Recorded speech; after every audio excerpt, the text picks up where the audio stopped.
Ready? It's up to you. We Then could I talk a then bit then I'd have to edit, so I'm gonna record. and just start from. I don't want to edit anyway. Um, well, this is kind of well, we bumped into each other briefly at the ARC conference, and well, let's start with ARC. Uh, how did you? First of all, as I told you there, I thought that was the speech of your life. I was hanging out with all of the artists there, and the day one they were all sort of pulling their hair out and asking questions like, "Do I belong here? Is What this am I where I doing? belong? What kind Yeah. of bait and switch did Pageau get us into?" And then I felt the and same way by the of this. I felt the same way. After like the first few hours, by the time Vivek had done speaking and the two speakers of the house had spoken, I was like, I'm getting on a plane. I'm going home. Like, what am I doing here? This is crazy. But then he got better. Luckily, then he it got got better after better. that. Yeah, he got better. But I thought, and so what I wanted to at least start with is civilizational Christianity. Because when Os Guinness said that, something clicked for me, and I said, "Oh," and a whole bunch of things started falling into place in terms of how many of the different issues that we're talking about, the Protestant Reformation. Twice in those days, I believe you mentioned when the challenge of pluralism came up, you mentioned the emperor, and I thought, well, now that this is getting super interesting. Yeah. And So, so I think when we look at, I mean, with the whole after day one, it was like, wow, this is kind of is this make the British Empire great again? Is that what this is about? And and all of the tensions in American culture. And then I thought, in some ways, Jonathan, your life, when you think about, the French Canadian, that was a civilizational Christianity. And one of the things that we've seen over the last 50, 60 years are the death of, so, sort of the Catholic French Canada, I mean, Quebec, Ireland. A lot of people say Poland is going to be sort of the next one to kind of come apart. I mean, those kind of those small empires where there was a cohesive, thing.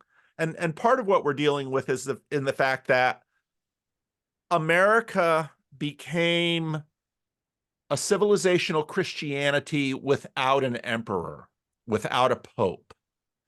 And it was sort of this implicit spirit that sort of reached its height at the United Nations. The United Nations Declaration of Human Rights was kind of the height of WASP Protestant civilizational Christianity, and it's continuing to sort of unravel, which has led to all of this talk about Christian nationalism in the United States.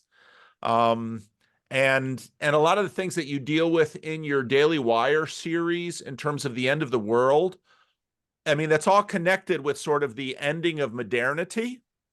And so at the ARC conference, I'm watching this, and there are these tensions, and I thought it was exactly what you had with Jordan when you first talked back with him, when you said, Jordan, you've got a foot on both continents, and they're going like this. And that's, transitional figures and liminal figures are often like that, and I think Jordan is that. But so then, okay, so the way forward, empire was a way to deal with pluralism, because the ancient empires were enormously pluralistic. And of course, Constantine had to do that, because Constantine too was sort of, he was sort of half pagan, and so he's at that liminal time when things are moving apart. And so then I thought, okay, what's going on at this art conference? And so you've got some Protestants like the Strouds, who are, hitting some of these themes that were deep in sort of the Protestant way of doing empire. And then you've got Catholics in the room who don't know what to do with their Pope necessarily, but want to figure that out. And now we have sort of this reemergence of an Orthodox vision. But of course, you know, Orthodox empires, you know, they had to deal with Islam, they had to deal with communism, and now they're sort of out there. And of course, in some ways, Putin, what on earth game is Putin running religiously? I have no idea. But we're now at this end of the world. We're in this liminal phase where hierarchies are just completely disrupted. And there's the question of, okay, civilizational Christianity, how does that look? How is it formed? And then your speech, you come in and you bring in, I thought, I don't know if I haven't heard John Vervaeke talk about it, but I mean, John's project of Neoplatonism is super interesting in this because, of course, some of the listening to your speech in the room, it fit perfectly. People watching it on YouTube, there's the dislocation because when they watch your speech from the art conference on YouTube, it's not set in that room. And so the elephants that you were talking about and what you did in that speech doesn't fully translate on YouTube, but I don't know. So there's a whole bunch of things to throw at you, Jonathan. And maybe we can start with why you mentioned the emperor and what on earth you mean by that in this kind of crazy end of the world moment. Yeah. Well, I think that what I was trying to point to in terms of the idea of the emperor was not necessarily the emperor per se, but that sometimes people have this weird idea that, like you said, talk about civilizational Christianity and have this idea that there were just these Christian like empires or Christian kingdoms that were completely homogenous, but that's not true. Uh, and then there are ways in which America has been able to deal with the question of freedom of religion, and to have the government just basically protect people within their faith, which is actually has a long history in Christian history, and that's actually one of the roles that the emperor would have played, which is that the emperor, even starting with Constantine, because Constantine, when you say Constantine was between the pagans and the Christians, that's not all he was. He was between the Arians, between the Orthodox and the pagans. Yes. And his son was Arian. And so even within his own family, he had this problem of dealing with trying to have a united kingdom, a united empire that was capable of managing some diversity of religious thought within it. Okay. And so this is a problem that you can see happening all through the history of Christianity, and it has a light and a dark side. So there are moments when the emperor tries to push for homogeneity, and you can see that happening around the time that Islam comes about, which is that one of the reasons why the Copts and the non-Chalcedonians, one of the reasons why Islam took over that space really fast was because the non-Chalcedonians thought, well, you know what, maybe it's better to have a completely foreign power that is going to allow us to practice our Christianity rather than have an emperor that is trying to constantly impose orthodoxy on Chalcedonian Christianity on non-Chalcedonians. And so what I was trying to point to is that there's a long tradition within Christianity that the state has the capacity to create the proper environment for which people can exist with some multiplicity of religious belief within it. Now, I don't believe that it is a good idea to have a just exploded anything goes, any type of religion, can kind of exist, because then that leads to a kind of madness. But I think that the idea of a completely homogenous empire with or country with one single religious faith and everything is something which is, I believe, too much to ask for. And not only too much to ask for, but if we look at the places where that happened and where that was promulgated, that's where you end up with, we know the story. That's where we end up with the witch burnings. That's when you end up with the kind of weird, fantastical demonization of difference within those places. And you see that happening in the state churches at the Reformation, right, where that's where a lot of the witch trials take place. You see it happening, in the way in which the for example, the King Philip, tried to, how can I say that? How the emperor Philip the Fair tries to make the Catholic Church just a servant of state, and tries to make it like something that will serve the unity of the state, and that turns into chaos. That turns into, so I don't have like an actual say this is what we should do, but what I'm trying to help people understand is that this is something that has a long tradition, and I think is reflected to some extent in the American world, where there is this capacity for the state to mediate some difference within religious religion. And so a good example, even within, let's say, even in France, let's say, or in Northern Europe, where there was more homogeneity, there were always Jews. And so even though we didn't permit non-Christian, other Christian sects to exist, let's say in some strong Catholic countries, the Jews always had the protection of the king, and the protection of the Pope, by the way. A lot of people, it's weird how people think that the Pope persecuted Jews. It's like, most of the time the Pope actually protected Jews from local persecution and local mobs, and it's the same with the king. The king tended to protect Jews against the mobs and everything. Sadly, that was not always the case. Sometimes they also expelled them. But I don't know if you see what I was trying to bring up, which is that the state can play a role in mitigating that question. I think that's why I very much thought that's what you were talking about, because that long history, and often, the history of the Jews in Europe is obviously a very interesting and mixed history. And of course, the Protestants, a la Martin Luther, don't have their hands clean either in that.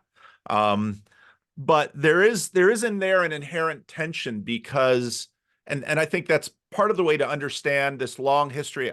I probably know the history in Latin Europe better than I know the history in Orthodox Europe, of the constant struggle between, now we would frame it as between church and state, but part of what develops obviously with Constantine is, if you look in the Old Testament, you have theocracies where it's theocracy is a very tight thing.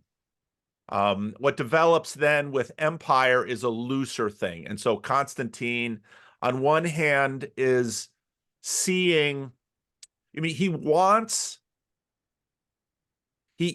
grows into Christ, partly, at least nobody begins with pure motivations, partly because, like any Roman Empire, he knows that the success of his kingdom is dependent on the blessing of heaven. And so part of what Constantine wants is to get into alignment, and of course, pagans wanted this too. You want alignment with the heavens. If you don't have alignment with the heavens, things on earth aren't going to work well. And, which is also true, by the way. No, it is true. Which is just plain true. which is the tension here and between, let's say, Chalcedonian and now non-Chalcedonian Christians.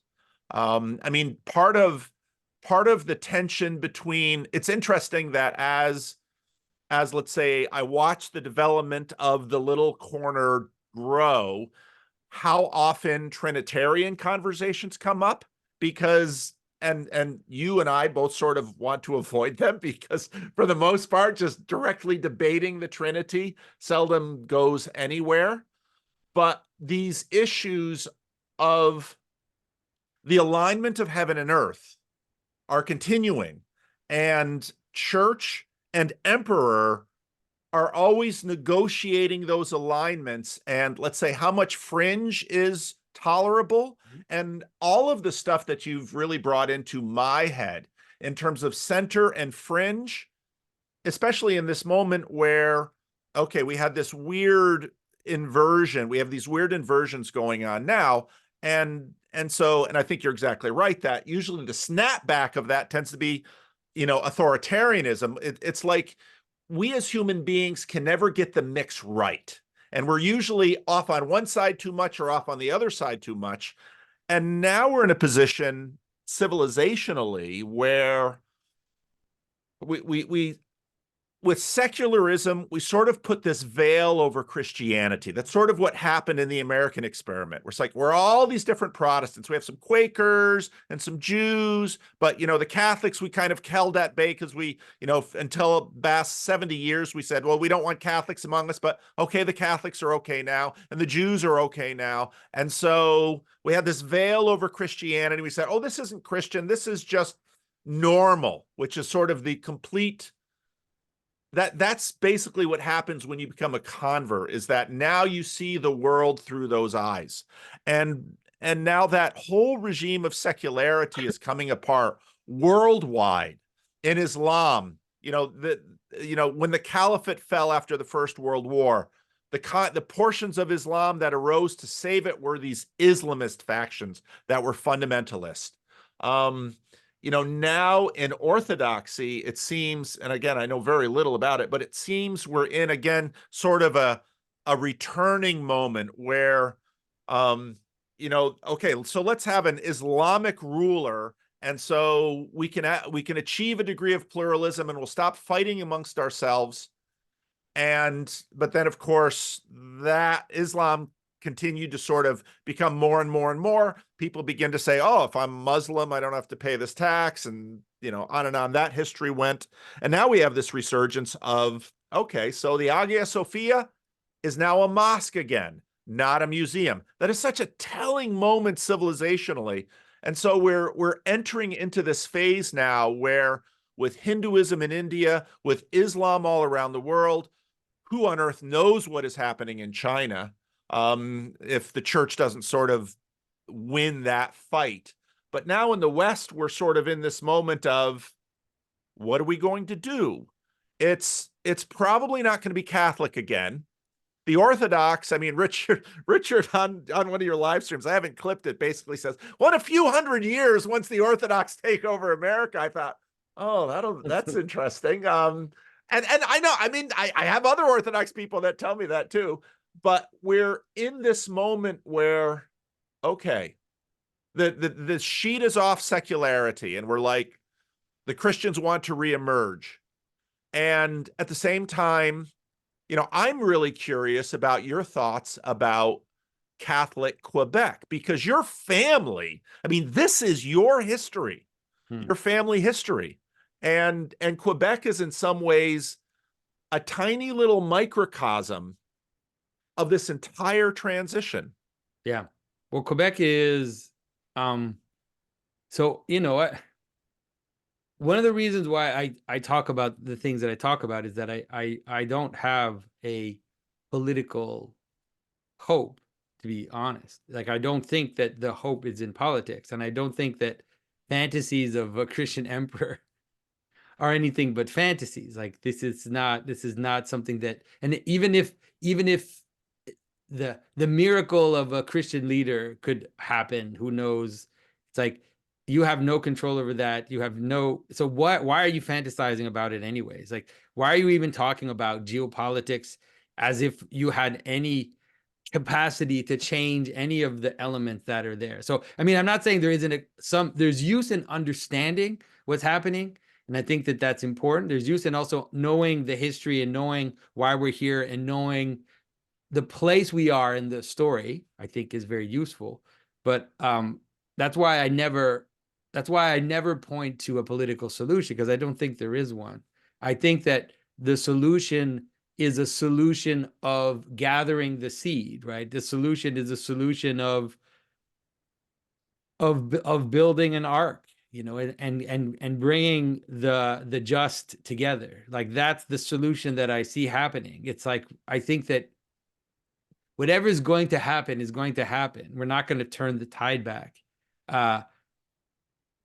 And the best thing, but I do believe, like, the way that Richard talks, I know it sounds ridiculous, but is to say that if the pattern of Christ is true, it won't go away. It can't.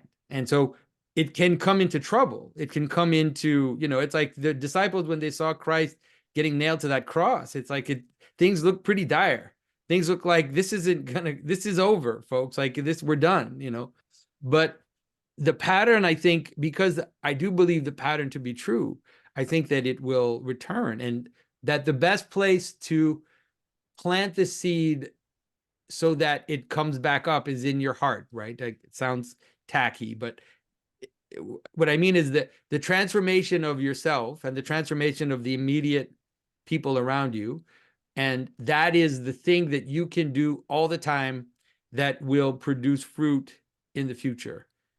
And so that's what I've been from the very beginning. That is what I have been calling for. Like, it's weird, people, and I kind of like this, what's going on now, and like everybody except for one person, noticing that the Enlightenment's done. Like, it's over right now. The principalities are shining again. People are noticing agency. People are noticing that they are subject to things that they cannot control, and that is acting in them and through them. And so if you look at the very first talk that I gave with Jordan Peterson, I called it the resurrection of Logos. I was talking about that at the outset, right at the beginning. I said, this is happening, folks. You can't stop it anymore. It's already the signs that this is coming are already there. And this is a very dangerous moment, because it will lead exactly to the things that you're afraid of. It will lead to nationalisms. It will lead to religious nationalisms. It will lead to, kind of Islamic nationalism. All of these things are going to be part of what's going on. It's also going to lead to crazy AI gods and to all this stuff that we're seeing. So the question is, what can you do in those times, right? And that you do what you can always do, which is what Christ calls you to do. That's what you can do, and that's the thing that has the most reality to it. And it's the thing, that's one of the reasons why I like Jordan Peterson from the outset, is because I saw right away when he said clean your room, I knew what he meant. Like, I knew that he meant the only place to start is with yourself. And it's not to deny that it won't have repercussions going up, but that we believe, I think, at least as an Orthodox Christian, I believe that the conversion of Constantine is a fruit of the martyrdom of early Christians, right? It's a fruit of the sacrifice and the true life that Christians led, which led secretly and in a very mysterious way to a social transformation. So the social transformation, the Christian empire, whatever you want to call it, or the Christian nation, is a fruit of something. It's not the cause of something. You can't have a Christian nation with empty hearts. If you do that, like you said, then it turns into basically kind of Pharisaic situation, the type of thing that Christ was criticizing in his life. But so it's not to say that there's no such thing as civilizational Christianity. There is. We saw it. We know what it looks like when it happens.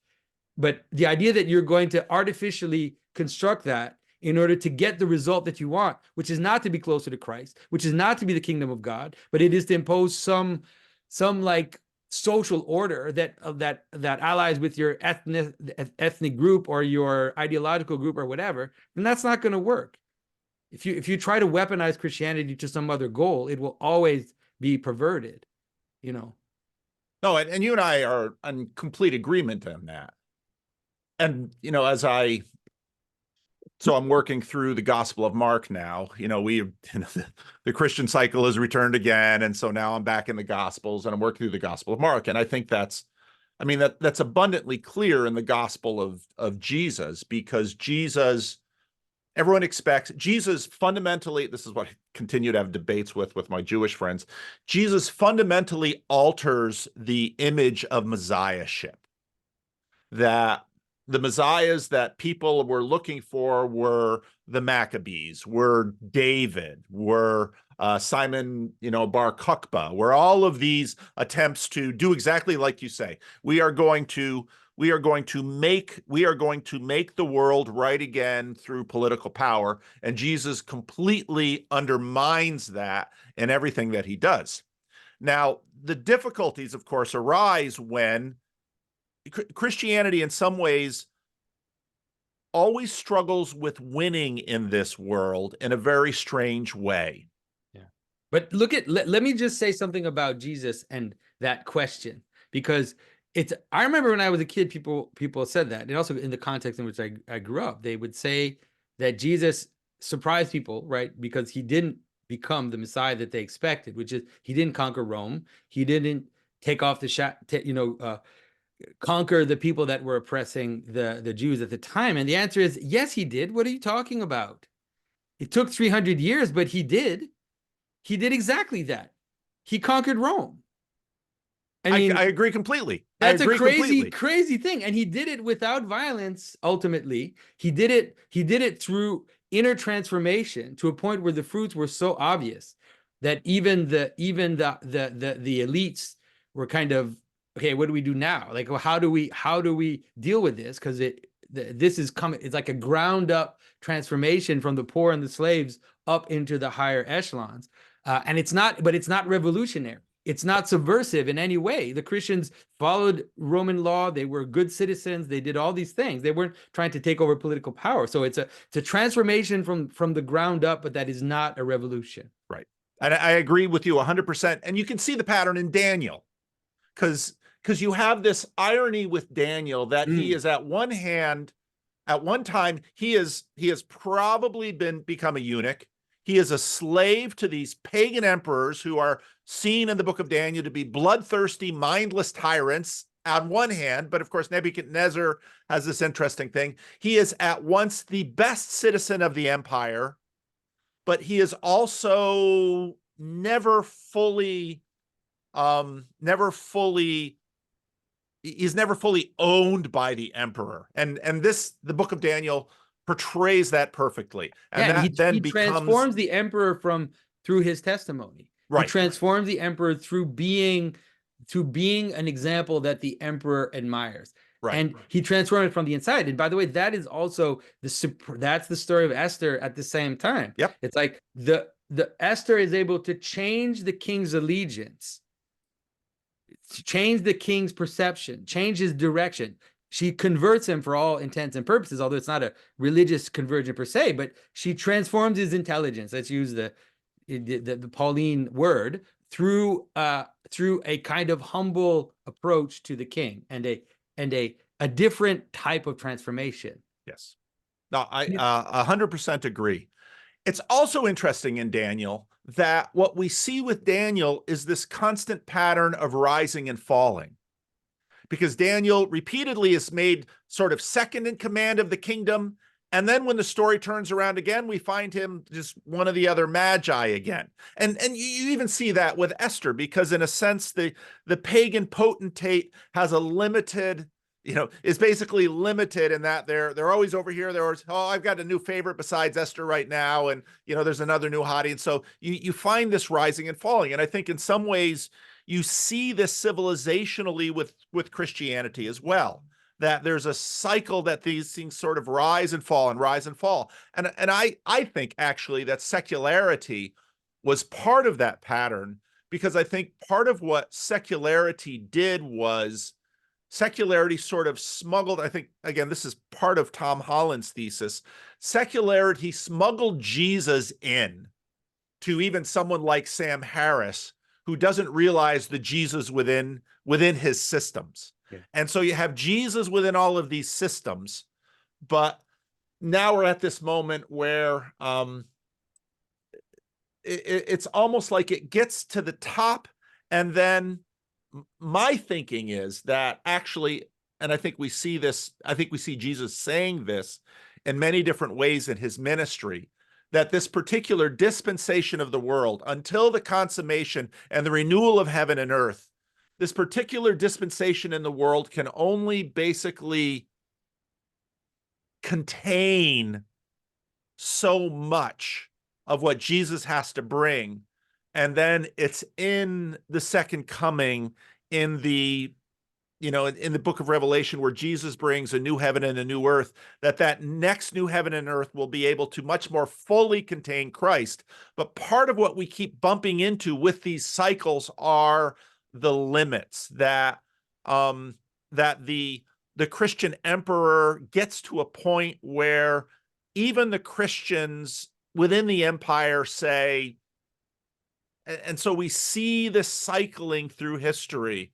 And I think, you know, part of the moment that we're at now with this inversion is one of these moments where Protestant waspy modernity sort of reached its limit, and now there's going to be a cycle again, and it's going to be messy.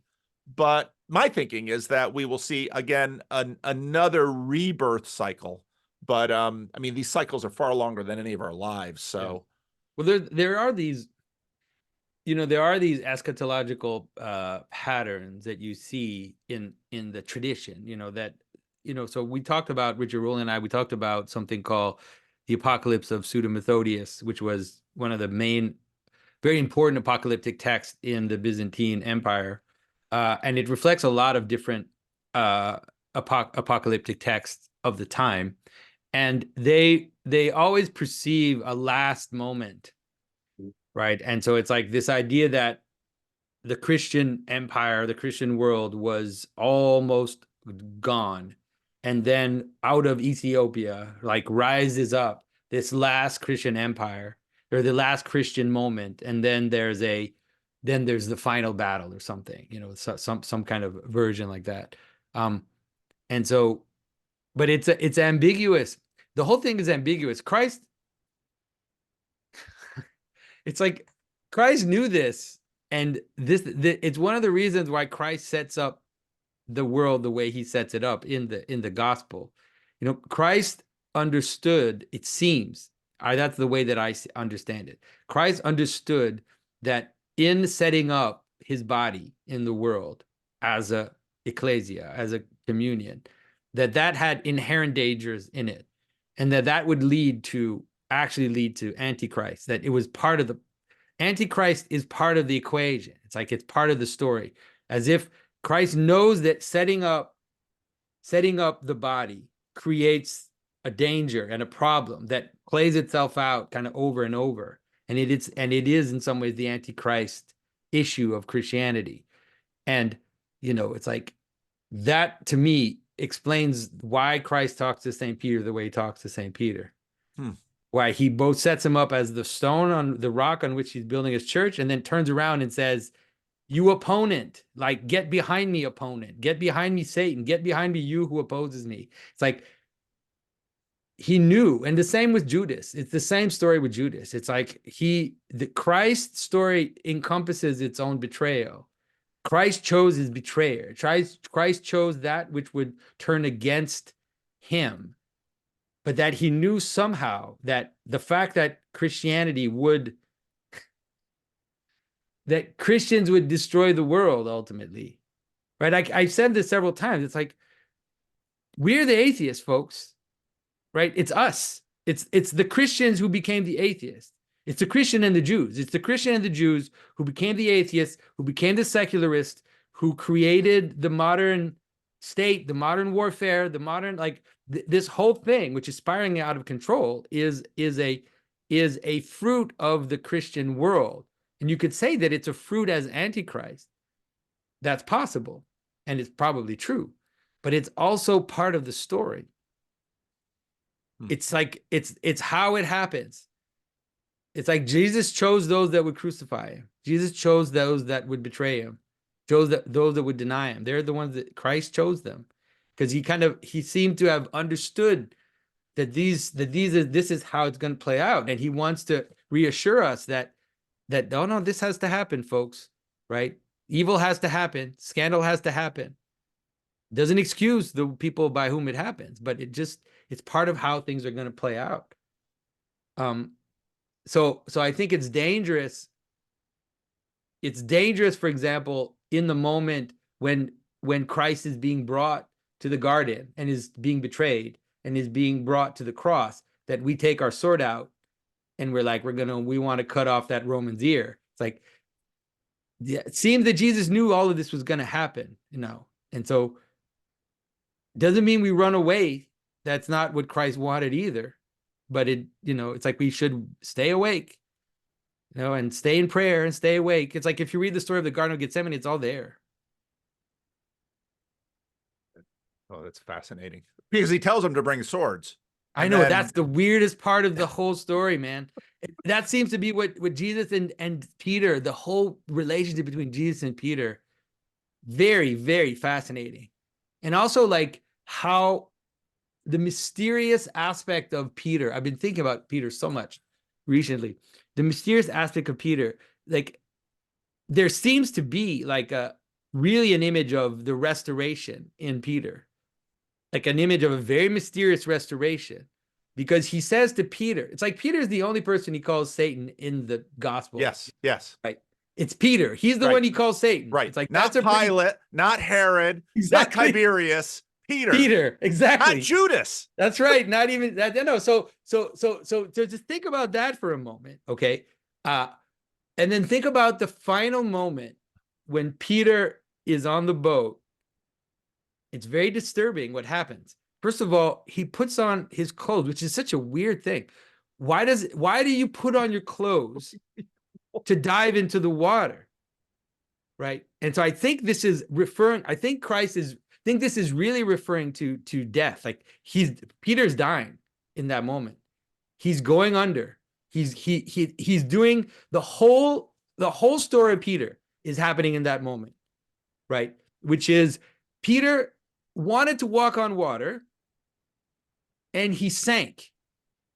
And now Peter is jumping in. He's not walking on water.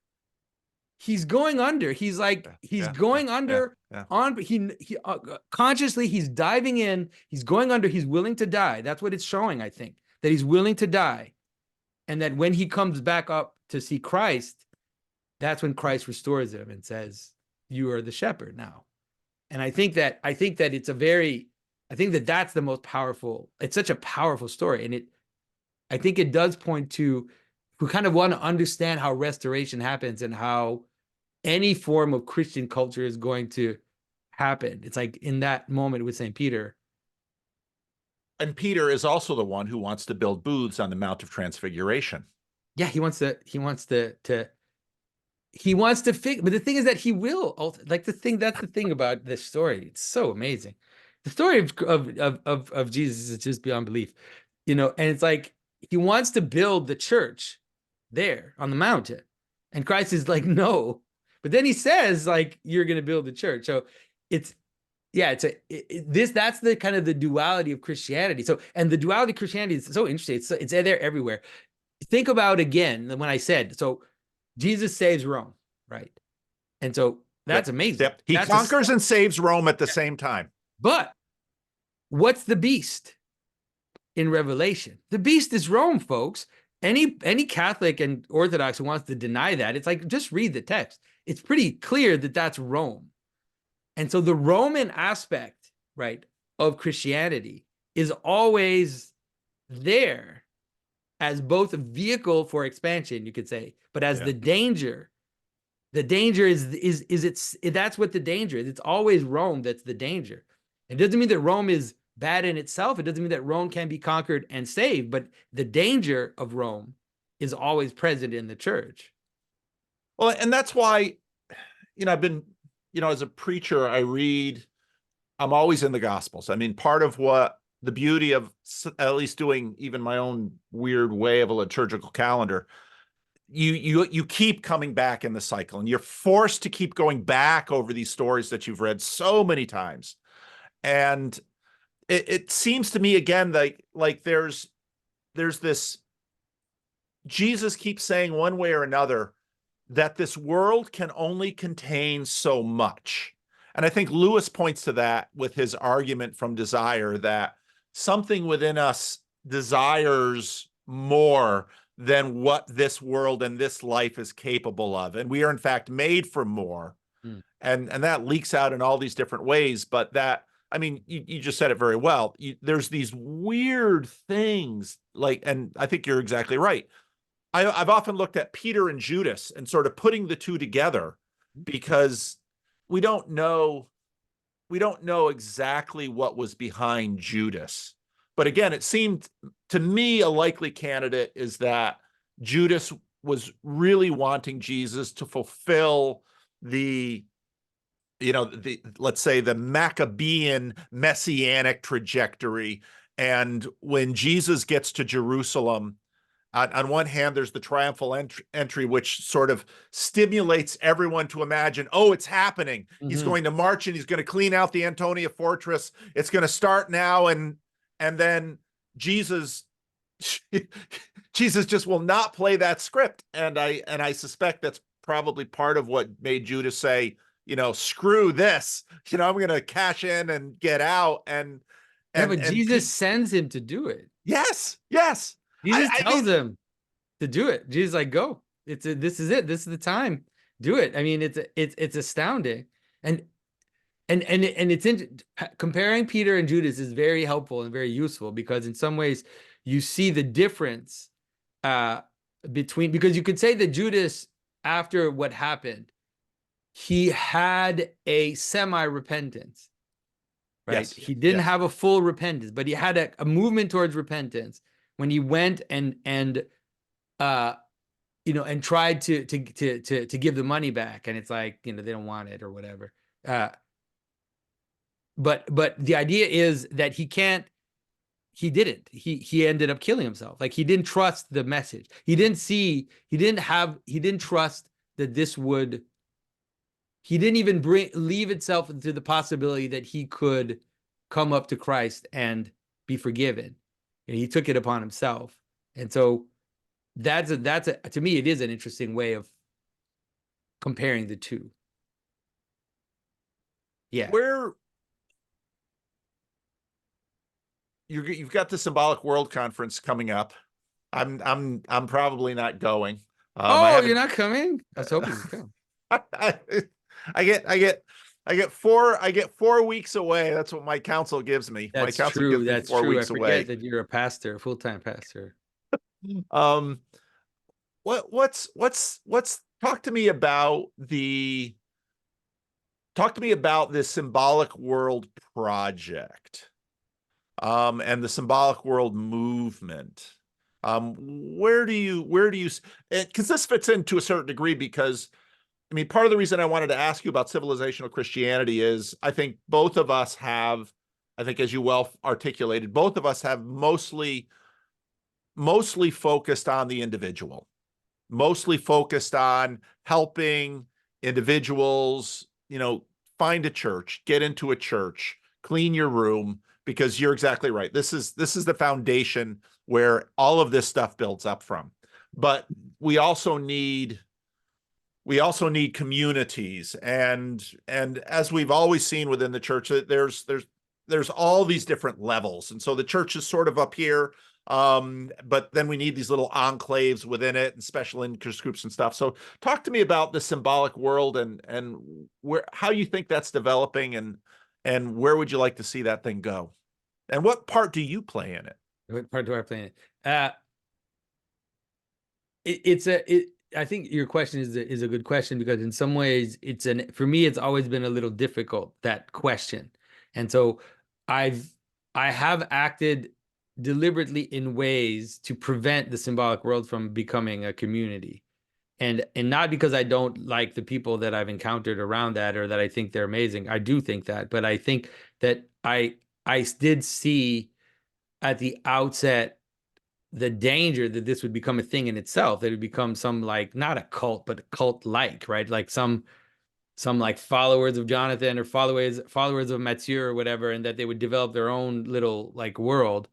And so I feel like that's a danger that's always around. So the question is, how do you find the balance between, on the one hand, getting people excited about the ideas and the possibilities that I think that this approach to meaning is offering? Because obviously, if I'm doing it, it's because I do believe that this approach to meaning really is a way to bridge the secular world and the Christian world. It can revive the way people engage with scripture, with stories and everything. So finding the balance between getting people kind of excited and motivated and seeing the value of it and seeing that they're not alone and that there are other people that are thinking that way. And so feeling like this is something worth putting their energy into while avoiding the more dangerous kind of cult-like aspects of a group. So I don't know if I'm succeeding, but I would say that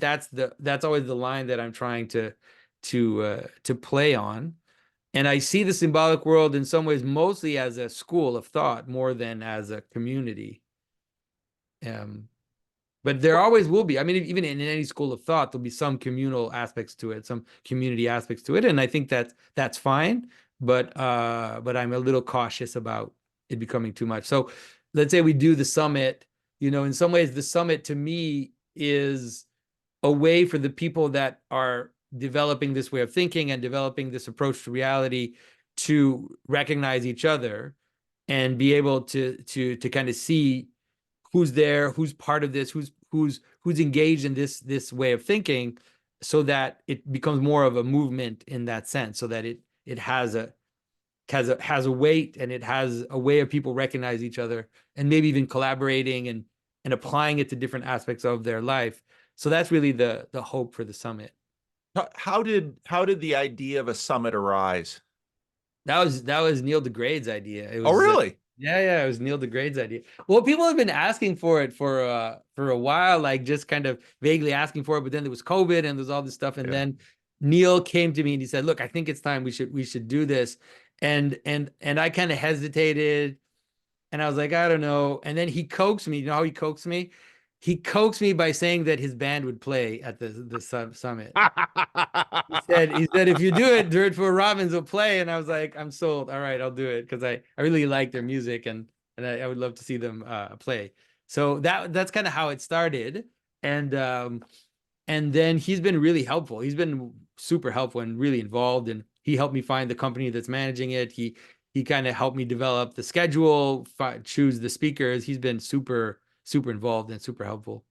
I got to one of the beautiful things for me, there are a lot of interesting things about ARC, but getting to meet some of these people, getting to meet Neil and spending some time with him, that was so much fun. That was so much fun. I mean, there was this little group of artists that sort of kept to themselves because again, that first day they're like, where What are we are we? doing Why here? am I here? What have I gotten myself into? But that Yeah, was that was kind of my job, was to get artists to come to ARC. You know, that's what they asked me to do in terms of the invitational part.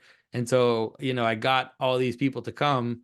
Um, and it was hard actually to get people to come, by the way, because a lot of yes. people, for artists, it's dangerous to put yourself out there in a politically looking situation.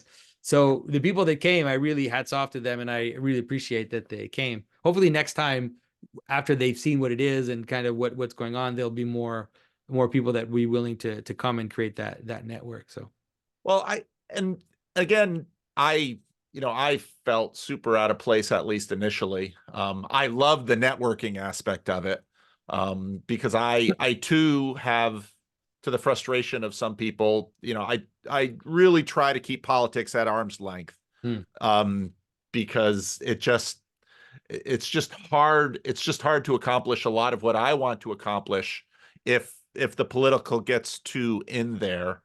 But I think the second and the third day sort of helped, I think, balance the conference. And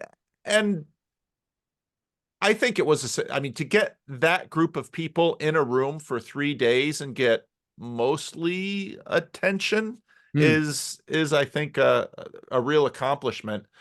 Now they talked about February of 2025. Is that going to be in London again? Do you know? Or are they planning on having it in different places? No, so the plan now is to have the big, they'll kind of split it up into the big R conference, which will probably always be in London, and then probably we're looking at regional R conferences. Oh, So really? we're already looking at one in Australia and one in the US, but nothing is formal yet. But that's kind of the idea. So the idea would be that we have a big one in 2025, and then in 2024 we have a few regional things. They're thinking maybe Central Europe, one in Australia, one in in the US, but obviously that hasn't materialized it, but that's the idea. That's why at first too I was like, why are they putting it so far away? And in discussion I realized that's what they're doing. Yeah. Do you think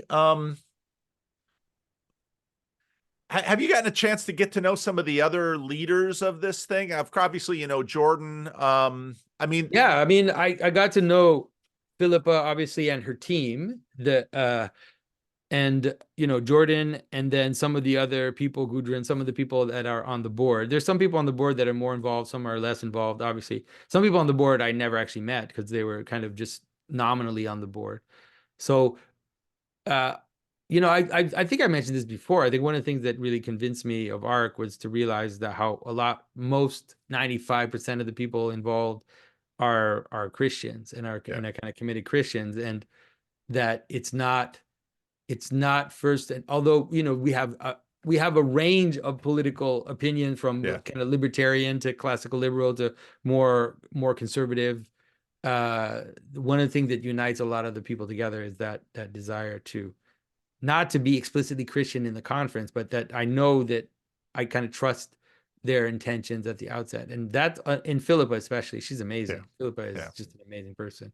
And and her team are amazing. Like all the people that work for ARC are wonderful. And that was one of the reasons why I decided to be part of it, was more people then, because I'm not a political person. I mean, you've known me now for several years, so it was kind of like weird and like, okay, what am I doing here? I'm surrounded by like rich people and leaders and former prime ministers and whatever. But it was the quality of the people that kept me there. So your talk with Russell Brand, is that coming to your channel? I don't think so. I don't know. I should ask him. I haven't asked him. Maybe we could put it up on my channel. Yeah, maybe he'd agree because of the Rumble problem. Yeah, maybe I could. Yeah, I think it would be good because I only saw it because somebody put sort of a bootleg copy up on YouTube. I don't know if it's been taken down yet, but I when I first saw it, I thought, oh, this will be interesting because Russell Brand is such an interesting guy, and he's so I don't know how to describe. How would you describe what category can you put Russell Brand in? I mean, I think that he's an exuberant person, and he's extremely charismatic. He's a charismatic, exuberant person that also happens to be very, very sharp. He's a bright guy. Yeah. But then that comes together, which is that he knows that he's charming. He knows that he's convincing. He knows that he's funny, and so it's like all of that kind of gets mixed up together in his approach and his personality. He also happens to be extremely authority. Like he seems to be almost like an anarchist in his vision. So it's really, I was surprised as anybody when he wanted to talk to me. I mean, it's Jordan's doing, obviously. That's not a mystery. Jordan keeps saying this guy Jonathan Pageau, and he's finally like, hey, maybe I should talk to this guy Jonathan Pageau. But it was interesting. I don't know what you thought of the conversation. I thought that at the outset it was kind of like, it was, and then it kind of gelled towards the end. Things actually, when I was talking about fairy tales, I felt like he kind of got what I was trying to talk about, right? Yeah. Well, and it's some of your conversation with Rationality Rules, your conversation with Adam Friended. I mean, it's hard to say this. Modernity presents the world as flat. And the idea is that anybody can understand anybody else. And that's not true. That's not true. By the way, I did a conversation with Cosmic Skeptic, that guy. Oh, did you? Yeah. And he's going to put it out. And it's weird because he wrote me and asked me to do it. And I said, no. And I said, no. I looked at the people he talks to, the usual suspects, either Christian apologetic types or, Bart Ehrman types and all that stuff. And I said, look, you're better off with those guys. Really, I'm a different animal. But he kind of insisted. And then I met him in London. He was at ARC, by the way. Oh, I met him at ARC and he kind of said, look, I think we could have a conversation. So I did, and it turned out actually very friendly, fine conversation. And I think I think he was also, he was too nice to me. Like he was ended up being too nice to me, I think. Yeah. But Yeah. hopefully people will like it. We ended up talking about beauty and art and the relationship between atheism and ugliness in some ways. Yeah. And him trying to work that out. Like, why is the modern world so ugly? And is that related to atheism? And the answer is yes. Uh, obviously. Well, and that, I want to go back to Russell Brand, but I mean, Yeah, sorry. somebody recently asked me, actually, people have been asking me this for a long time. Is there a place in Protestantism for artists, visual artists? And I have a hard time saying yes to that, because from what I've seen, it's I don't know. I don't know. I don't know your Yeah. thoughts on that, because Yeah. I mean, I think that so I think that it was one of the reasons why I became Orthodox to yeah, some extent. And it was one of the reasons just because what I felt, or my perception of the Protestant question in terms of visual art was that it's not that they're overtly hostile to the existence of images in a secular space, let's say, but they don't have a theological justification for their existence. And so, and that's the same. Like some churches actually do have images in them, but those are kind of like accidents because there's no theological justification for them. So because of that, there's this weird ambiguity and malaise about it, where you'll have artists that are artists in the church, like, oh, maybe we could have a show at the church, and then they'll like put it in the vestibule or whatever, and they try to figure out a way to do this, but it's all awkward because there's no theology of the image. And so I think that is definitely a problem, and there's also an exacerbation of the difference between the secular and the sacred space in the in the Reformation and the let's say the consequences of the Reformation. So most Reformation countries ended up advocating for secular subjects. So you end up having pictures of the king, you end up having landscape gets developed in Protestant countries a lot, and then also genre scenes, like everyday life and all this stuff now. But that is also a problem, right? It's a problem like theologically, because at some point what happens is that you're surrounded by secular images, and those are forming your mind, but you don't have sacred images. And so you're being formed, your visual understanding and your kind of visual relationships are being formed by secular images, but not by sacred images. And so in you can imagine that in Israel, there was like I'm trying to figure out like how it was, let's say, in Israel and how they dealt with that question. It was probably not as pervasive as for us, because for us, images are ubiquitous, they're everywhere. all right. So our visual structures are formed by, and then what I think happened, by the way, this is I'm pushing here a little bit, but I think that one of the things that happened is because in some ways, because the Protestant world kind of did away with liturgy slowly, kind of evacuated the space of form, whether visual, whether liturgical, or whatever. I think that is in some ways what led to a kind of forgetting at some point. Hmm.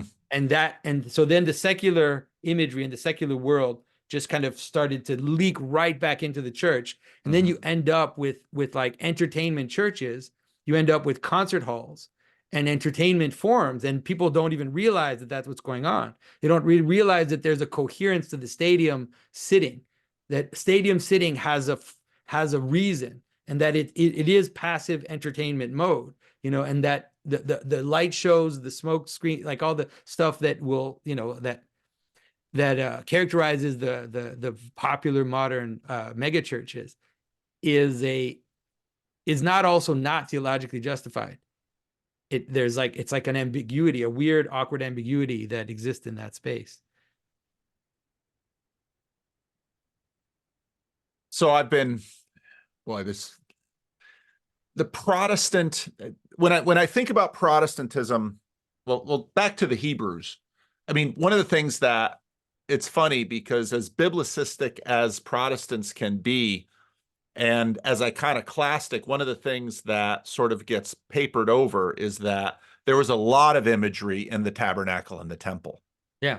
I mean, you had these giant statues of seraphim in the Holy of Holies. Yeah. Yeah. And you It's had right there in the yeah. text. And in the temple, you had the bulls that were Yep. in the temple, and you had, Yep. so you had the images of the cherub stitched into the different veils and different curtains and stuff. So, and the cherub had a human face. It One might of have the been covered. It might have been covered. I don't know. Yeah, Like, yeah. maybe it was covered. It's possible. Well, one of the things I think that happens with Protestantism is that there's sort of this eschatological, there's an attempt at eschatological realization that we're going to do away with the sacred by infusing everything with the sacred. I mean, that's the movement in Protestant Yeah. theology where this happens. And this then gets worked out in it. The difficulty is, and I think this is actually part of the reason why the Enlightenment is passing away and why the conversations with Peterson and Vervaeke, cognitive science and psychology, is again the frame problem. You have combinatorial explosiveness. You need to have a frame to collapse too big of a world into even a visible world that we can maintain, which is why in Protestantism, in some ways, the sacred is immanentized and then implicitly banished, which means that it will come back out again, but in uncontrollable, sometimes chaotic fashions, which will eventually sort of which will destabilize systems. And I think Yeah. that's one way of seeing what's happening. I think you're right, and that makes a lot of sense. And I think that it really is, in some ways, it's a difficulty in understanding what Christian hierarchy is. Because you can understand it. There's a problem in Christian hierarchy, which is that the thing that the one that is the highest in the Christian church is the one that's hung on a cross. And so, okay, how does that work? Like, how is he the king of the Jews? Why is it that he gets that appellation? And so because of that, there's a difficulty in kind of understanding how Christian hierarchy works. And there's a tendency, I think, and there's a tendency to want to eradicate hierarchy. And you can say, Christ tears the veil of the temple, right? You've heard all the arguments, like the veil of the temple is torn, and therefore, it means that everything is flat now, like everything is like that. But what's interesting is that if you look in the book of Revelation, which is the final image, you actually have an image of Christian hierarchy, and it shows you what that image looks like. A lot of people think that Christian worship is based on the Old Testament. It's not based on the Old Testament. Traditional Christian worship is based on the book of Revelation. That's where you get the image. And one of the things that happens, for example, is that the Ark of the Covenant in the holiest place is replaced with the altar. And so the outside thing becomes the inner thing, the highest thing. And there's a joining of the outside thing, which is this altar in which they offered sacrifice in the court, and the inner thing, the secret place where the glory of God descends. Those get fused into one place, and that becomes the top of the hierarchy in the Christian church. And so meditating on the way that Christians ended up basing their worship on the book of Revelation as the eschatological expression of what hierarchy is meant to be, and heavenly Jerusalem, that's a way to I think that's a way that we can at least understand how hierarchy functions in a Christian world, and that it's never flat. It was never flat, even for the early Christians. Like there were aspects of it that were not hierarchical in the power authority way that we understand the Roman, let's say, authority. But the eschatological vision shows us there's a procession of that which is above and that which is below, and how that connects together. But at the same time, Jesus Jesus brought equality into the world almost more than anyone else. You know, you have one master and you are all brothers. I mean, it's Jesus is doing both of these things at the same time, and we are, you know, we are just constantly trying to keep up because they're both. I mean, it is this vision of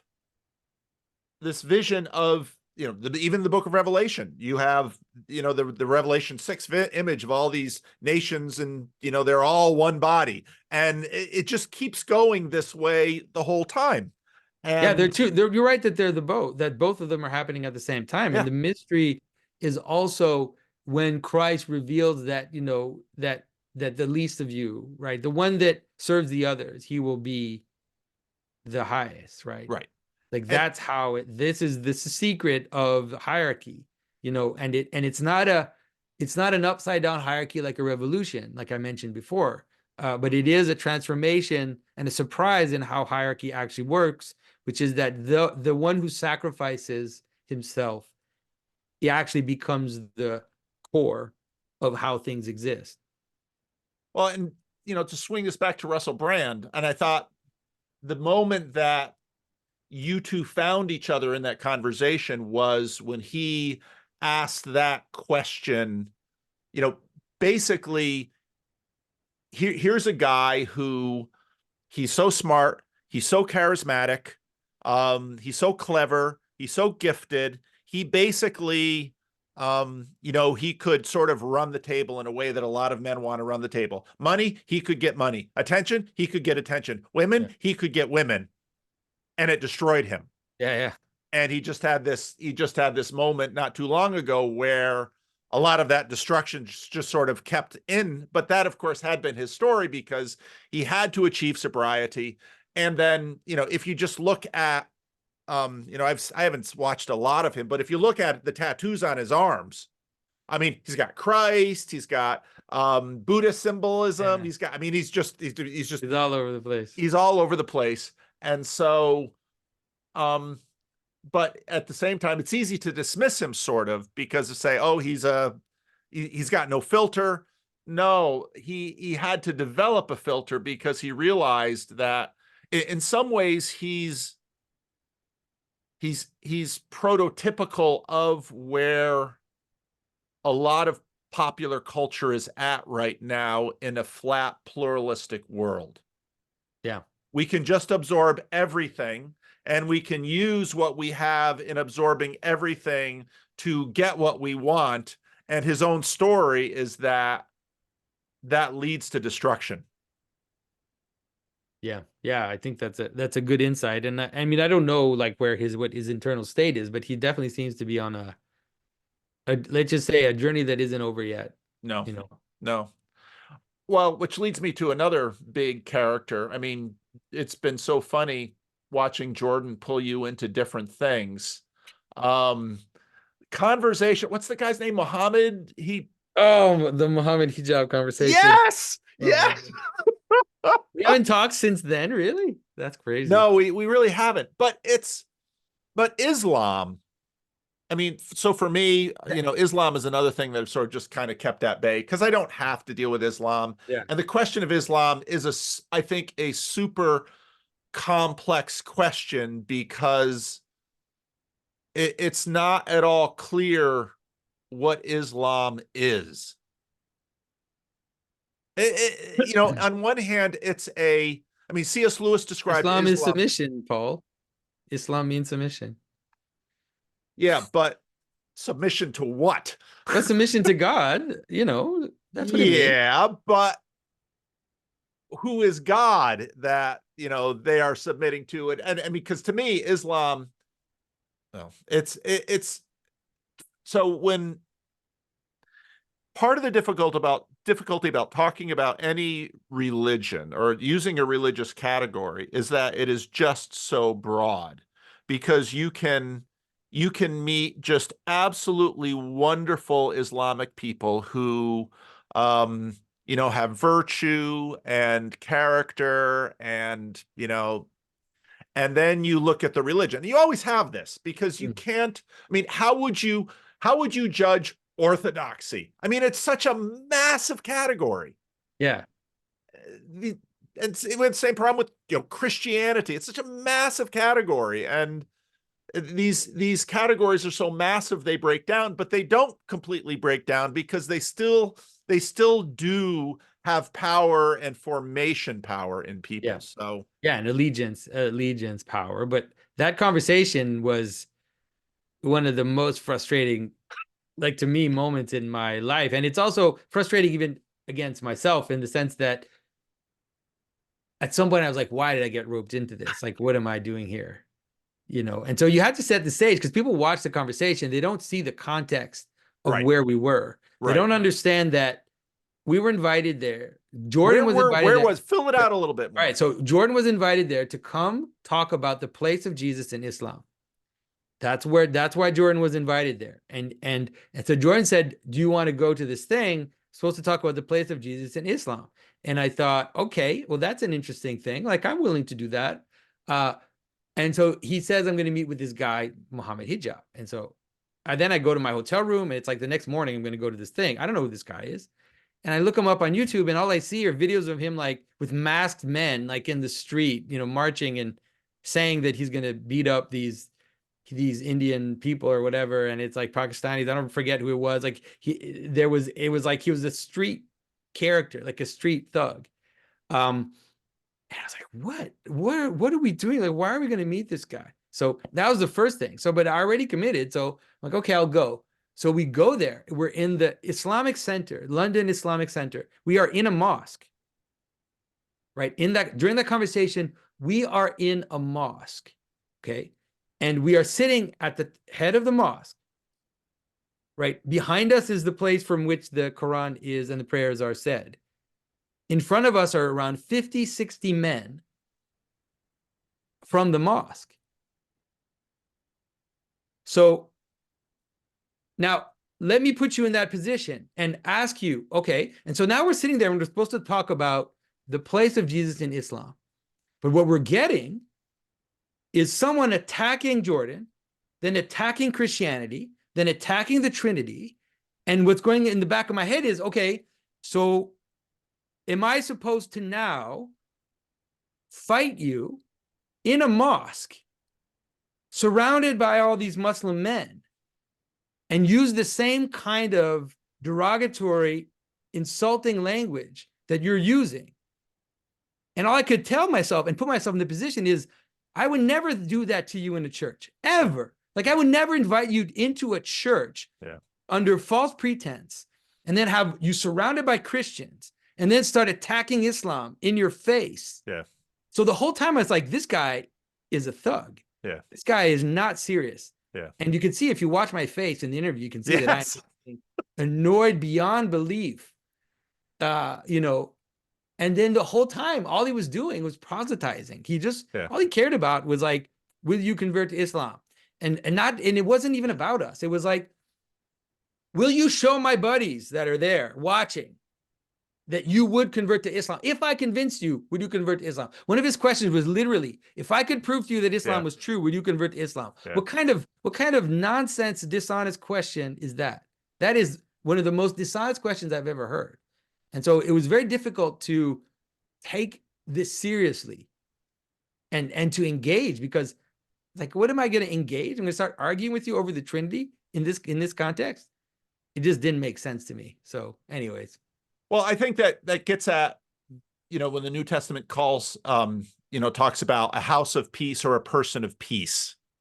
I think that gets at it, because there is, deep within the culture out of which the Bible, in which the Bible is contextualized, and the Bible has this, there's a deep culture of hospitality.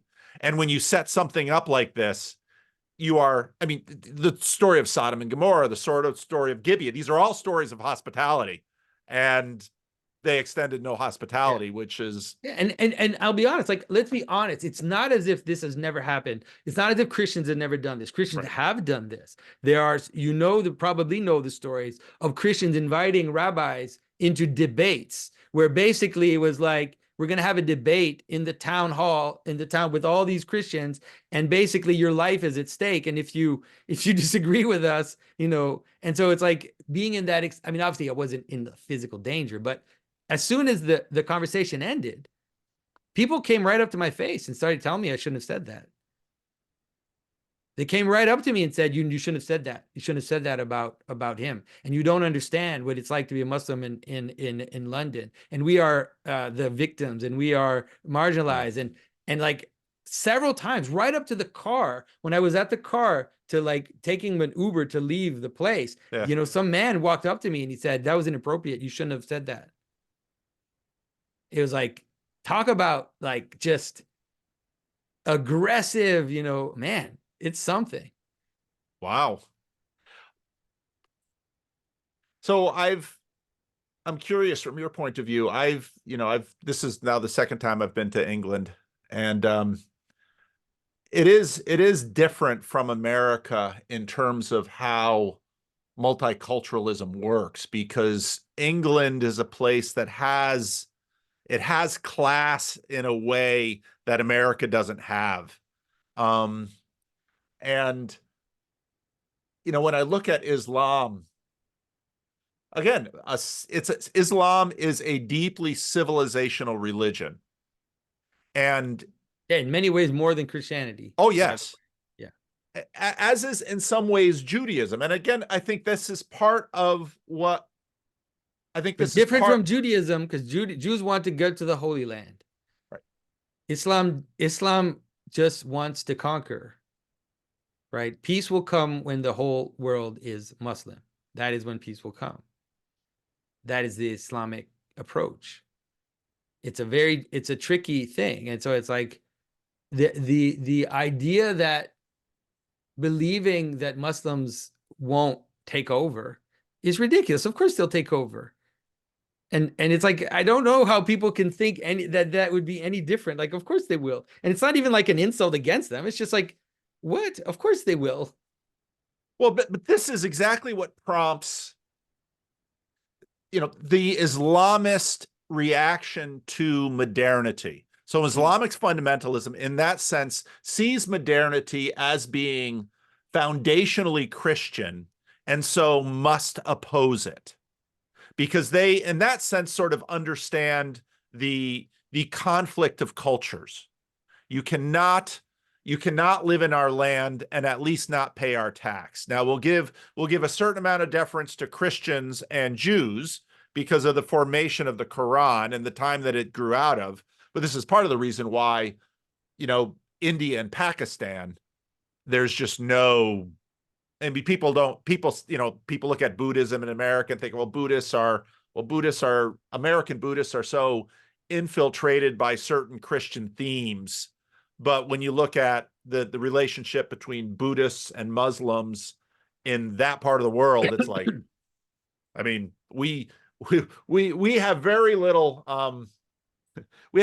experience with that much, thousands of years of animosity and the amount of violence that can produce.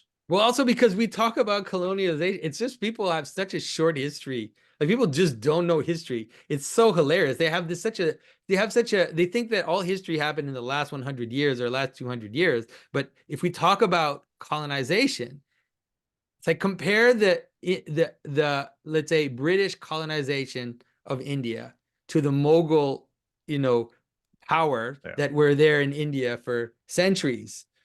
And so it's like, it's not anyways, it's just funny how little people understand about the history of our world. I guess maybe last question then, if there's anything you want to talk about. We haven't had a talk with John for a while.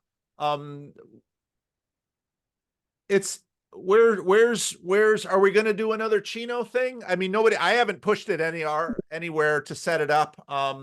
Where's the conversation with, let's say, the religion that's not a religion, the Silk Road's corner of the corner? Where's that going? Yeah, it's weird. I mean, because we had talked about maybe doing an event, I know, in Israel, and then obviously that's not on the table anymore.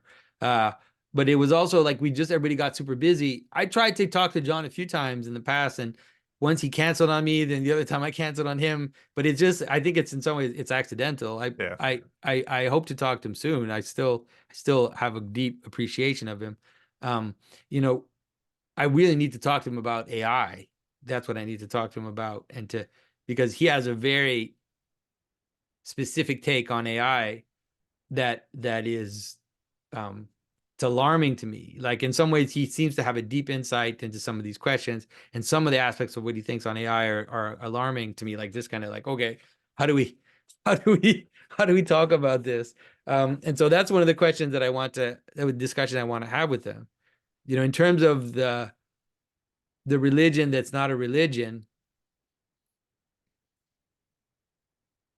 you know, I think that, I mean, I don't want to disparage his project, but I think what's going to happen ultimately is that John, you know, is going to offer some amazing tools for people in terms of understanding perspectival knowing and all the different aspects of knowing that he's elaborating, and the way in which, you know, we experience our thoughts and our experience in the world. I think that he's going to offer great tools for people.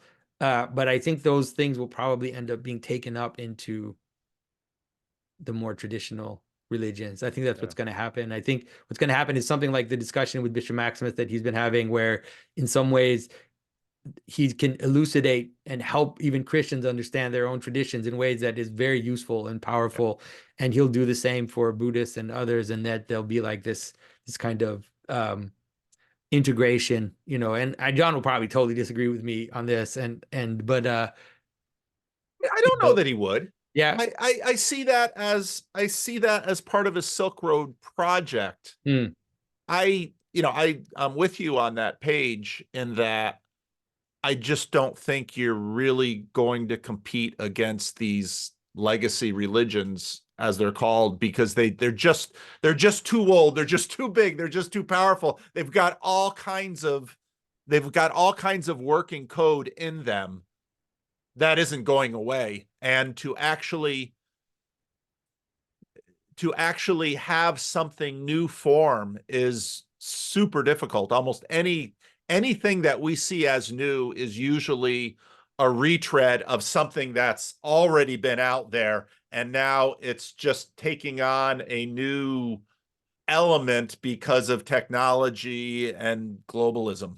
Yeah. And there's something to say about Kairos in the sense that, and I think this is something that people don't totally understand about the way that I talk about even Christianity, is that Christians have the idea that Christ will return and that the return of Christ will inaugurate a new reality. And so there is a sense in which this thing that we've got here, this Christianity, even this whole thing, the whole liturgy, the whole thing, everything we're doing, that's not it. That's not the fullness of it. That there's something that will happen at some point, a point that you cannot predict, a point that you cannot control, a point that you cannot direct, that will bring about a new beginning. And that's the thing about Kairos, is that once you kind of understand that, you realize that, you know, I talked to Rafe Kelly recently, and I gave this example because he was trying to understand Kairos. And I said, you know, when it's time to wash the dishes, you know it's time to wash the dishes because the dishes are dirty and they're on the counter, and you have soap and you have water and you have something to put them in. And then when all of that comes together, then you know, and everybody knows that now's the time to do the dishes. But if you're skiing on the hill and you decide, I'm going to do the dishes now, well, you can't do the dishes because you can't force Kairos. You can't decide when it's time for the change to happen. And I think that that's one of the things I'm trying to help people understand with Christianity. It's like, this is it, folks. Like, you don't have the leisure of changing the world. You don't have the leisure of changing the reality you live in. You don't have the leisure of changing, and let's use a more Christian language. You don't have the leisure of changing the revelation that you have received and the tradition that you have received from those that followed Christ. Like, you just don't have that. And if you try to make something new up, then you're just going to create a weird parasite, like a weird kind of semi thing, like a hybrid, confused thing that's going to look like a mixture to everybody. It's going to look disjointed and like a mixture to everybody, because that's the reality of Kairos. AI and technology. I mean, I don't know if you saw, John did a conversation with Sam Tiedemann, who you might have seen Sam on some of my videos. He actually works for Google. And so he's had a fair amount of contact with AI development, and he's much more on the same page with you. And I think the more we see from AI, the more we see that at least some of these large language models are not going to be what people want them to be.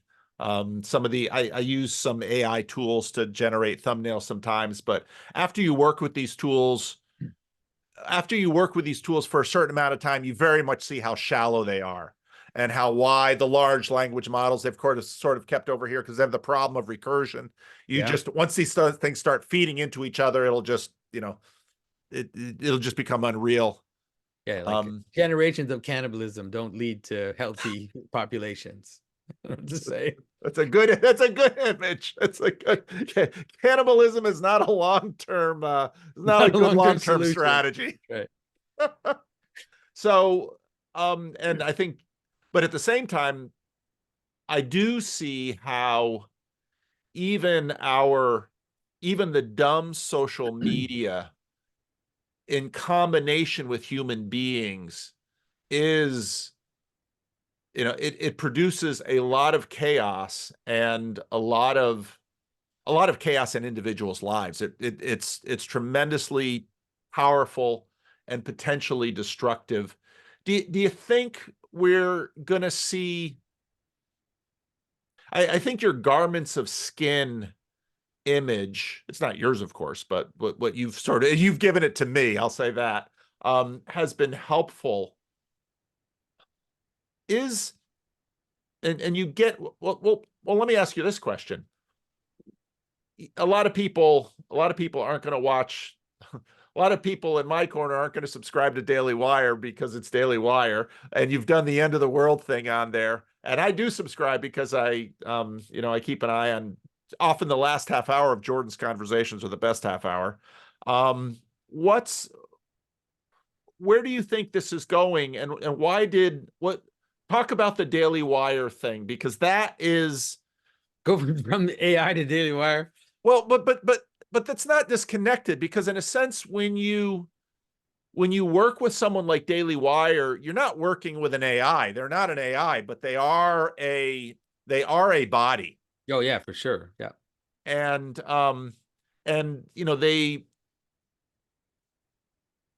Daily Wire has afforded a different style of video, let's say, than what you have on your channel. It's more produced. And I think it's a well-done product. Yeah.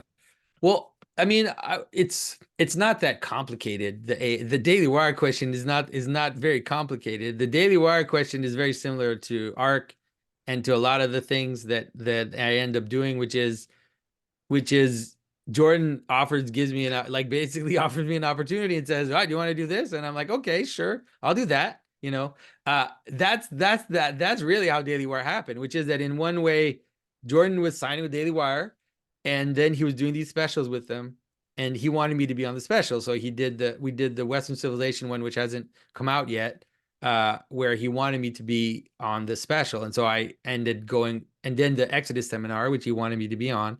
And then I met with the Daily Wire people, and they said, hey, Jordan would like you to maybe do a special with us. And I said, sure, I'll do a special with you, whatever. Like, I don't, it's like, I am, how can I say this? Like, I have something that I care about, that I want to see happen in the world, and that I think is important. And I see that there's a transformation afoot, and I feel like I have a capacity or an opportunity with my brother as well to help people make sense of what's going on, and to make sense of where we're going, and to maybe help people see what they can grab onto as this change is happening. And that's what I care about. And I don't actually care that much about the vehicle by which that's possible for me to happen, which is why I rarely say no. If like a big podcast asks me to come on, I'll say yes. It's the same. Like people say, well, why are you talking to Russell Brand? All these allegations and all this stuff, and it's dangerous, and you don't want to be associated with them. And it's like I just don't see things that way. I just see like, hey, here's a bunch of people that haven't heard what I think is important, and so I have a chance to say that, and that's the way I see. I don't have a contract with Daily Wire at all. I don't have any allegiance to them or I don't owe them anything and they don't owe me anything. But if they ask me to do something and it makes sense to me to do it and I can reach an audience that I haven't reached yet, then I'll say yes. I didn't want to put you on the defensive. I wanted to know. But I understand why, because I don't like the thing with Daily Wire is that it's not me. Like I would say like a lot of 80% of what Daily Wire does, I probably agree with. And then there's some things that they do or that they kind of represent or say that I really don't agree with.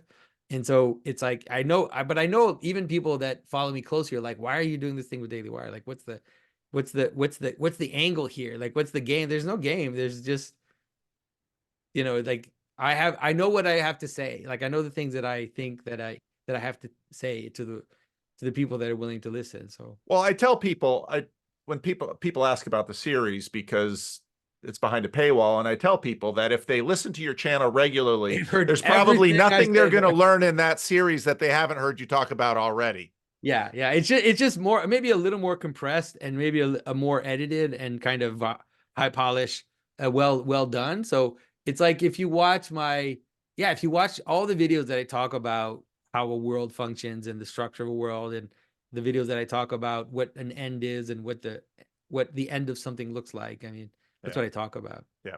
Okay. But have you watched the whole thing? I haven't watched the whole thing. I've watched 2 episodes of it so far. But I don't talk about AI, by the way, because it was recorded like a year and a half ago before. Oh, was it really? Thing. It was recorded a long time ago, before the whole thing kind of exploded. Nearly 2 years ago now, actually. So, well, it's AI, like so many things to me, we think we know what it is and we have a sense of something of it, but I don't know. I don't know how much. It's really hard to say what's going to come down the road because that's just how history works. Things come down the road, and it's like, oh, I didn't know how Twitter was going to impact American elections. Yeah. Yeah, not how AI is going to impact American elections. But the one thing that we can know from the Bible about AI and Christianity about AI is that there is an image in scripture about the idea of making your own God. Like that is part of our tradition of understanding the idea of creating your own God. And so the image of Moses and Aaron is really the image to go to kind of understand that, is that there's revelation which comes down from heaven. But the problem with that revelation is that you don't control it. You don't decide when it happens. It's related to this Kairos thing that I mentioned. You have to wait for it. Like you have to wait for Moses to come back down. You don't get to know when that happens.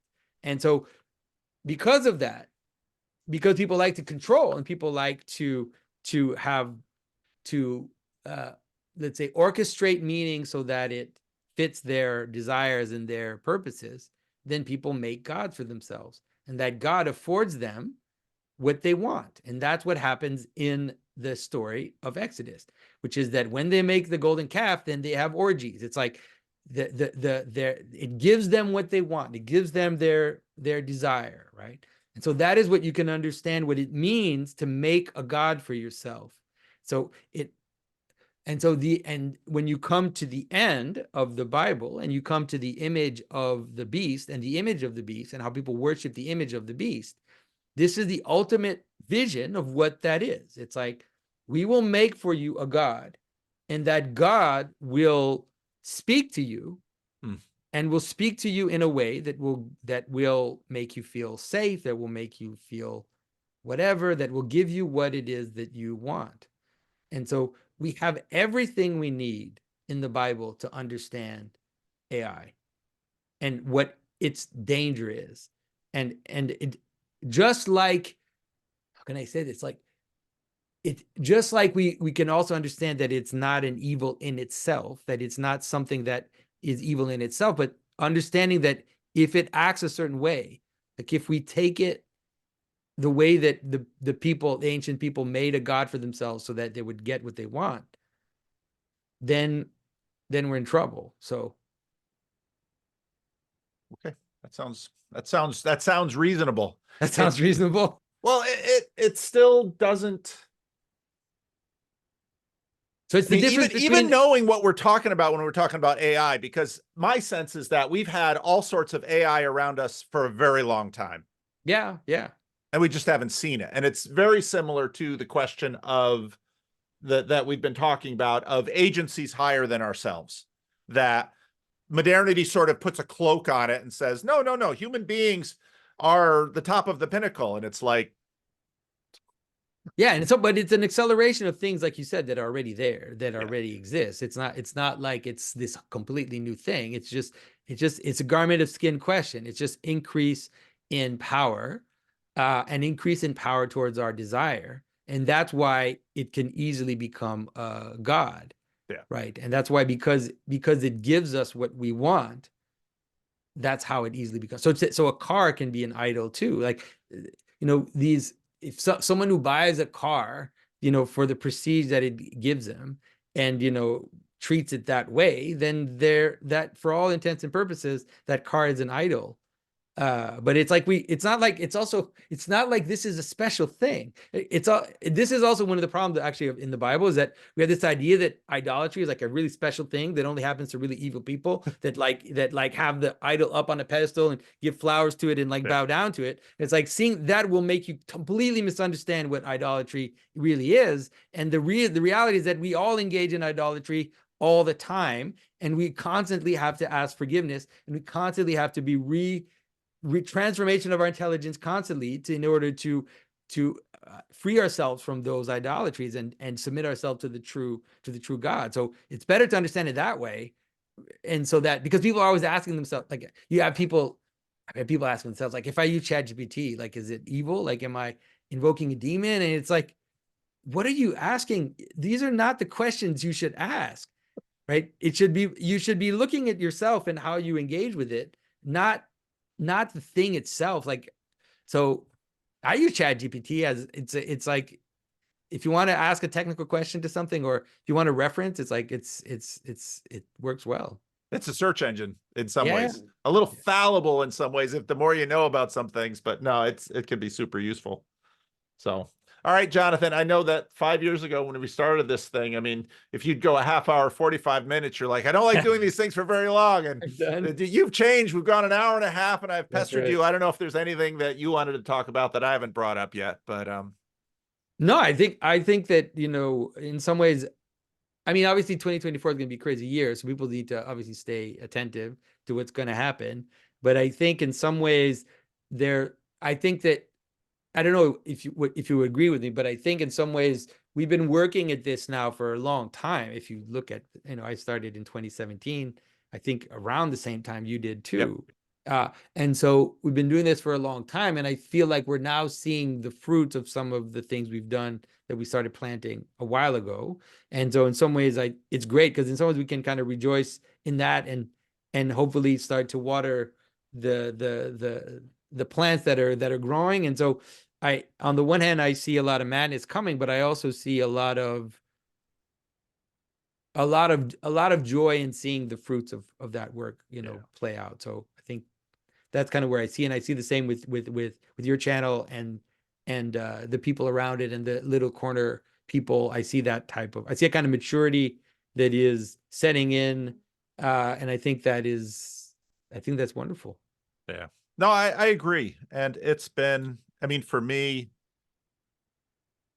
it's been a huge blessing. And I think I mean, 6 years ago, people were just finding Christianity and not knowing anything. And many, many people have they become rooted in a church. Their families have been stabilized. I was just this morning talking to Cassidy, and she was bouncing her baby on her lap, and she's, she and Ferdy, who they met, in this thing, and they're like, this baby is a living representation of this ministry. And Amazing. so no, God has been good. And I think that's exactly the right balance, because when we talk about this end of the world stuff, and it's you have a way of talking about, of sort of balancing the eschatological and the perennial in the proper way, because it's kairos and it's chronos, and those don't go away. Hmm. There's always these kairos moments, but there's also the ongoing chronos. And so in that sense, um, we await the second coming of Christ, sort of the ultimate kairos, but he continues to come, and he can, Yeah.